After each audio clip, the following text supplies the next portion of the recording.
আমাদের বাড়িতে একটা তাল গাছ আছে আর কি, তাল গাছটার মধ্যে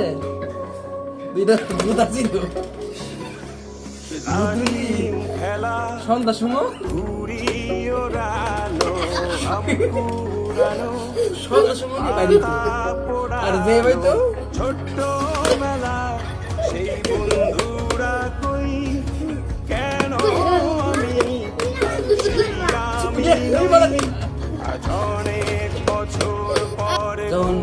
তাজিমে ঢাকায় গেছিল সিনজিদা কোথায় তখন আহারে শৈশব কোথায় হারিয়ে গেল